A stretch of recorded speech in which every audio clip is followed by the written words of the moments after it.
င်္ဂလာပါသားသားမိမိတို့ရေစိုက်ပျိုးထားတဲ့ပန်းလေးတွေထက်ပုံမြင်လေးတွေကပိုပြီးလှပနေတယ်ကျွန်တော်တို့ရဲ့ပုံမြင်ဥယျာဉ်လေးကနေကြိုဆိုလိုက်ပါတယ်ဒီနေ့မှာတော့ကျွန်တော်တို့ရဲ့ဥယျာဉ်လေးထဲမှာဘလို့ထူးဆန်းပြီးစိတ်လှုပ်ရှားစရာကောင်းတဲ့ပုံမြင်လေးတွေပွင့်လန်းလာမလဲဆိုတာအတူတူကြည့်လိုက်ရအောင်လားဗျာကဲပုံမြင်ကဘာလေးတွေကနေအတူတူလဲဘက်ကြသူနော်ဟိုးရှိတုန်းကဝေးလံတဲ့အတိုင်းပြည်တစ်ခုမှာအဖိုးတူအဖွားအိုတူနဲ့သူတို့ရဲ့သမီးလေးမီရီယေတို့ဟာတဲ့အိမ်လေးတစ်လုံးထဲမှာအတူတူနေထိုင်ကြပါနဲ့သူတို့မှာရွှေငွေတနမချမ်းသာပေမဲ့စိတ်ချမ်းသာမှုနဲ့ပျော်ရွှင်မှုတွေပြည့်နှက်နေပါတယ်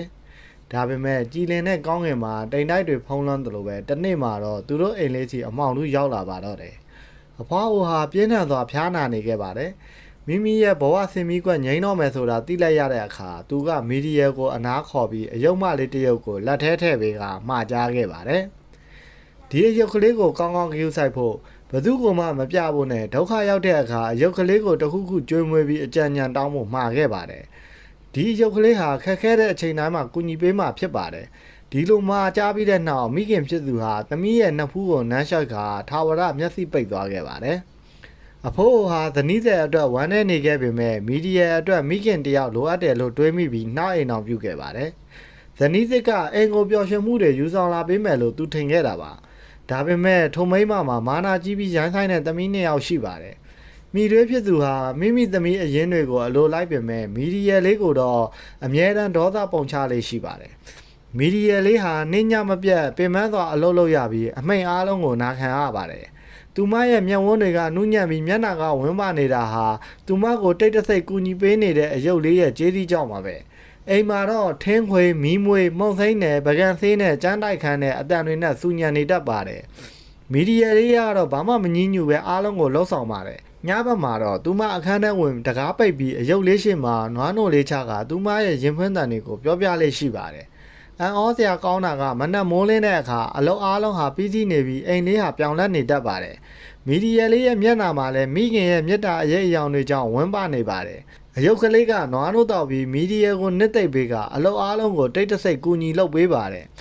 မီဒီယာကတစ်ပင်ရိပ်မှာပင်ပန်းနေတော့မှပဲဟင်းသီးဟင်းရွက်တွေကခူးပြီးသားရေကခတ်ပြီးသားဖြစ်နေတာကိုတွေ့ရတတ်ပါတယ်တနေ့မှာတော့အယုတ်ကလေးကနေလောင်တန်ရာတွေအတွက်ကောင်းတဲ့ဆေးဘက်ဝင်အပင်တစ်မျိုးကိုပြသပေးခဲ့ပါတယ်မီဒီယာကထိုဆေးပင်ကိုလိမ့်လိုက်တဲ့အခါသူမရဲ့အသားရည်ဟာဓာတ်ရောင်အောက်ကနတ်သမီးလေးလိုပိုပြီးလှပလာပါတယ်စောင်းနောက်ပိုင်းတနေ့မှာတော့အဖိုးဟာခရီးထွက်သွားခဲ့ပါတယ်အိမ်မှာမိတွေးနဲ့သမီး3ယောက်ပဲကြံရစ်ခဲ့ပါတယ်အပြင်မှာတော့မှောင်မဲပြီးမိုးတဲထန်စွာရောကလေပြင်းတွေတိုက်ခိုက်နေပါတယ်သူတို့အိမ်ဟာတောအုပ်အဆက်မှရှိပြီးတောထဲမှာတော့လူတွေကိုတလုတ်ထဲနဲ့ဘယ်ချတတ်တဲ့မော်ဘင်ဆိုတဲ့စုံမကြီးနေထိုင်ပါတယ်အဲ့ဒီညမှာမိတွေကကောင်မလေး3ယောက်လုံးကိုအလုတ်ကိုစီပေးပါတယ်ပထမတစ်ယောက်ကိုဇာထိုးခိုင်းတယ်ဒုတိယတစ်ယောက်ကိုချဲအိတ်ထိုးခိုင်းပြီးမီဒီယာကိုတော့ချီငင်ခိုင်းပါတယ်ပြီးနောက်အိမ်ကမီးအားလုံးကိုငိမ့်တက်လိုက်ပြီးတစ်ခေါက်စာလေးတစ်ခုတည်းကိုပဲထွန်းထားခဲ့ပါတယ်။ညီအမ3ယောက်လုံးအလုံးလုံးနေတော့မှပဲမိတွေကအကြံတစ်ခုရှိပုံနဲ့အဲ့ရဝင်သွားပါတယ်။ခဏအကြာမှာတော့ထိုတစ်ခေါက်မီးလေးဟာငိမ့်သွားပါတော့တယ်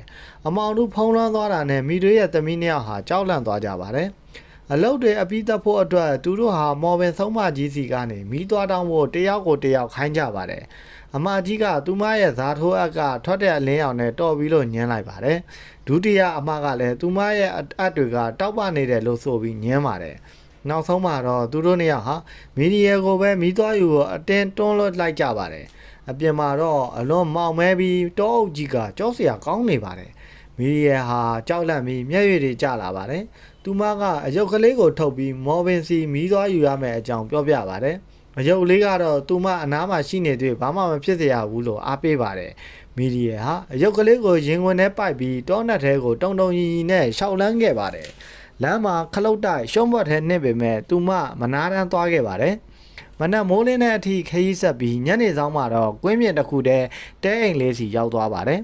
်အဲ့ဒီအိမ်ရဲ့ခြံစည်းရိုးတွေကလူအယိုးတွေနဲ့လှုပ်ထားပြီးအပေါ်မှာလူကောင်းကွန်တွေတက်ထားပါတယ်တကားတွေကလည်းခြေထောက်အယိုးတွေနဲ့လှုပ်ထားတာပါဒါကိုမြင်လိုက်ရတဲ့မီဒီယာဟာကြောက်လန့်ပြီးကြောက်ရွံ့လို့ဖြစ်သွားပါတယ်ညရောက်တဲ့အခါခေါင်းကွန်တွေရဲ့မျက်လုံးကအလင်းတွေထွက်လာပြီးတဝိုက်လုံးလင်းထိန်သွားပါတယ်ရုတ်တရက်မြေကြီးတွေတုန်ခါလာပြီးမော်ဘင်ဆုံးမကြီးဟာစုံကြီးတဲ့စီးပြီးရောက်လာပါတယ်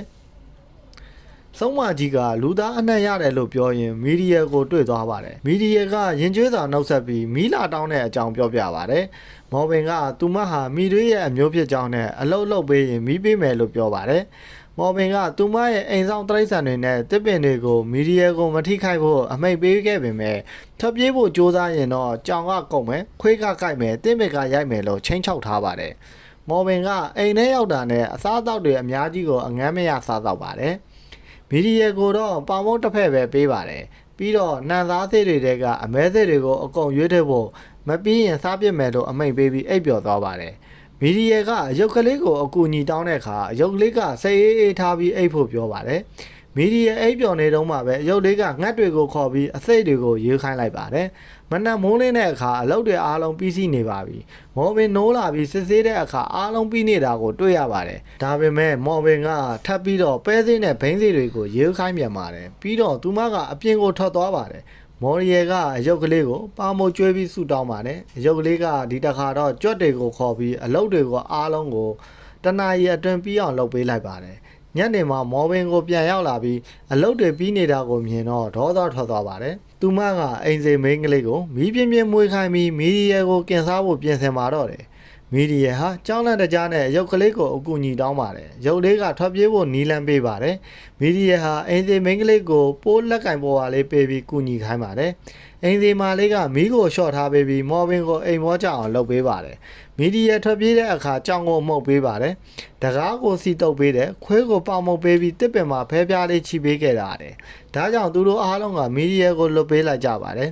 မီဒီယာဟာအမှောင်တွေထဲမှာပြေးသွားရင်မီးမပါပဲအိမ်ပြန်ဖို့စိုးရိမ်နေပါတယ်အယုတ်ကလေးကလမ်းညွန်တဲ့အတိုင်းခြံစည်းရိုးကအလင်းထွက်နေတဲ့ခေါင်းကွန်တစ်ခုကိုဒုံးနဲ့ထိုးပြီးသယ်ဆောင်လာခဲ့ပါတယ်တစ်ဖက်မှာတော့မော်ဘင်နိုးလာပြီးမီဒီယာလွတ်သွားတာကိုသိတော့တရိတ်ဆန်တွေကိုဒေါသထွက်သွားပါတယ်ဒါပေမဲ့သူတို့ကမီဒီယာရဲ့ကျင်နာမှုကိုပြန်ပြောပြကြပါတယ်မော်ဘင်ဟာဒေါသအလွန်ထွက်ပြီးအားလုံးကိုရိုက်နှက်ဖြတ်စည်းရင်းမီဒီယာကိုတော့မေ့သွားပါတယ်မီဒီယာအိမ်ပြန်ရောက်တဲ့အခါအိမ်ကအမောင်တိကျနေတာကိုတွေ့ရပါတယ်သူမယူလာတဲ့ခေါင်းဝင်ရဲ့အလင်းရောင်ကမီရင်းနဲ့သမီးနှစ်ယောက်ကိုအမြဲလိုက်နေပြီးနောက်ဆုံးမှာတော့သူတို့၃ယောက်တော့အလင်းတန်ကြောင့်ပြအဖြစ်ပြောင်းလဲသွားပါတော့တယ်မနေ့ရောက်တော့မီဒီယာတယောက်ပဲကြံပါတော့တယ်သူမကခေါင်းဝင်ကိုမြေမြုပ်ပြီးဒီနေရာမှာနေ့စဉ်ပင်လေးစိုက်ခဲ့ပါတယ်ပြီးနောက်မြို့ပေါ်ကအဖွားကိုတယောက်စီမှာသွားနေပါတယ်အဲ့ဒီမှာသူမဟာအလွန်နှုတ်ညံ့တဲ့အဝတ်အထည်တွေကိုရက်လုတ်လိုက်ပါတယ်ထိုအဝတ်ဟာအလွန်လှပလွန်းလို့ဘရင်ကြီးရဲ့သားတော်မင်းသားလေးနဲ့ပဲထိုက်တန်ပါတယ်မင်းသားလေးဟာထိုအဝတ်ကိုမြင်တဲ့အခါအလွန်သဘောကျသွားပြီးဒါကိုဘသူချုပ်တာလဲလို့မေးပါတယ်နောက်ဆုံးမှာတော့မီဒီယာကိုနန်းတော်ထဲခေါ်ယူပြီးအင်ကြီးချုပ်ခိုင်းပါတယ်မီဒီယာရဲ့လက်ရနဲ့သူမရဲ့အလှအပကိုမြင်လိုက်ရတဲ့မင်းသားလေးဟာသူမကိုချစ်မိသွားပြီးလက်ထပ်လိုက်ပါတော့တယ်ခဏအကြာမှာတော့မီဒီယာရဲ့အဖေပြန်ရောက်လာပြီးသူတို့နဲ့အတူနန်းတော်မှာပျော်ရွှင်စွာနေထိုင်ကြပါတယ်မီဒီယာဟာသူမကိုကူညီခဲ့တဲ့အဖွားအိုကိုလည်းနန်းတော်မှာခေါ်ထားပြီးသူမရဲ့မော်ရုပ်လေးကိုလည်းအမြဲတမ်းတင်စီထားပါတော့တယ်သူတို့အားလုံးဟာထာဝရပျော်ရွှင်စွာနေထိုင်သွားကြပါတော့တယ်